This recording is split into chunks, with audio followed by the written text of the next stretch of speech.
In New York today, a break in the mob wars for what might be called a family gathering. 41 people with alleged ties to organized crime were subpoenaed for questioning about recent gang fighting. Most of them showed up. So did NBC's John Miller. They came in Lincolns and Cadillacs, wearing fedoras and dark glasses, looking relatively unhappy. They had all received the same invitation, a grand jury subpoena. New York prosecutors had hoped that a blizzard of subpoenas would put an end to a month of shooting in the streets of Brooklyn that has left mobsters as well as innocent bystanders dead or wounded. In addition, we're using other law enforcement techniques to make sure they understand that this is going to come to an end. The war is between two factions of the Colombos, one of New York's 5 organized crime families. One faction, loyal to Carmine Persico, the old boss, now serving 100 years in prison. The other faction, loyal to Vic Orena, the new boss, who has gone into hiding since the war began. Today, Orena's underboss, William Willie Fingers Catola, showed up at the grand jury followed by other Colombo soldiers. Lawyers for the alleged hoods said the grand jury cattle call was harassment. It seems to me pure and simple that it's an abuse of the system when a district attorney goes out and subpoenas people for no other reason but to inconvenience them and to bring them into his public forum. It is believed the first time in U.S. history that a prosecutor has attempted to summon an entire crime family before a grand jury. Family soldier Vincent Cassio was smoking a cigarette by the payphone. Joseph Little Lollipop Carna signed in to appear at the grand jury. Alleged mobster Patsy Catalano was there, along with Louis Malpizzo. When Malpizzo's son turned up with a gunshot wound last Sunday, he told police he couldn't remember a thing about how it happened or even who drove him to the hospital. Investigators didn't expect to get a lot of testimony from the mobsters they called in today. That would have been unrealistic. But they hoped that the mob sit-down, called by the DA, would influence at least a Christmas ceasefire in this war. John Miller, NBC News, New York. In New York, more than 24 reputed mobsters showed up in court today. They were subpoenaed to testify about a mob war that has left, at a minimum, 5 people dead since mid-November. Giselle Fernandez has more about the mob's new blood.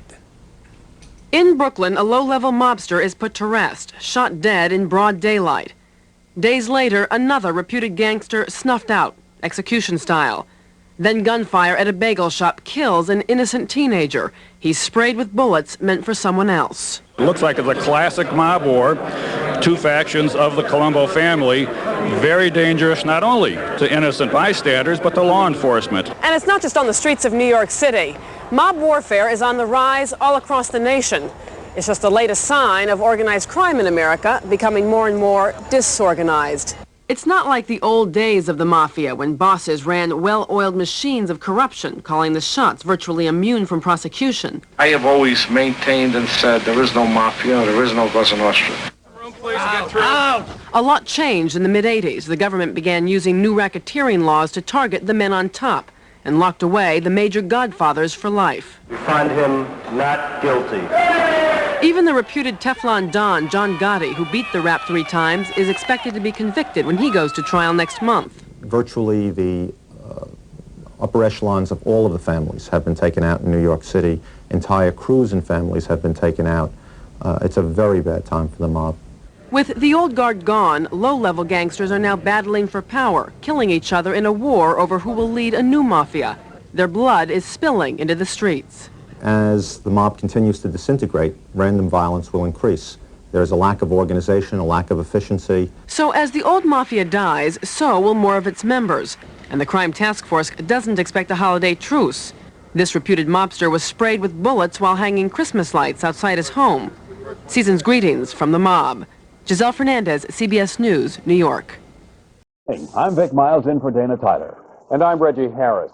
Tonight, police say New York City is a war zone for mobsters and their targets. Authorities are acknowledging the mob war for the first time after a series of shootings which escalated today with the killing of an innocent victim. Channel 2's T.Y. Chang with the story. Police say this morning around 9:15, just after 18-year-old Mateo Speranza opened up the bagel shop, he was shot to death. I heard 5 gunshots, and 2 in a row, and then 3 after it. I got up, I looked out my window, and I heard his car speeding down the avenue. I was sick this morning. I saw him being taken out, and I said, oh my God. I couldn't do anything. I looked at it, why? The victim, according to police, was in the wrong place at the wrong time. They say the gunmen were there because of a power struggle inside the Colombo crime family.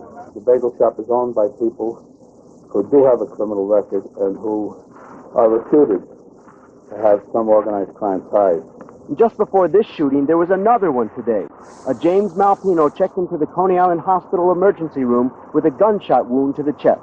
His father is Louis Malpino, of the same address, reputed to be a Colombo soldier. Police believe these shootings are the result of a power struggle within the Colombo family between the former boss, Carmine Persico, in jail since 1986, and the present reputed boss, Vic Orena. We've had 5 people killed, 4 people injured, and a couple of attempts that didn't result in any killings or injuries. So that we think that there's a serious conflict going on within the Colombo crime family. Police have been increasing surveillance of known and suspected mob members, putting pressure on the mob. At the funeral home where the wake was held of one of the recent victims of this mob struggle, Gaetano Amato, 2 law enforcement officers sat with binoculars and a camera recording those in attendance.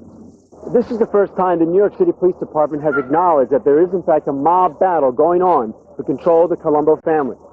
Police add they believe it's among the lower level members of the organization, which may explain why out of the 5 killed in recent weeks, 2 have been the wrong people. The first, a case of mistaken identity, and then today at this store, an innocent bystander. In Brooklyn, Tiwa Chang, Channel 2 News.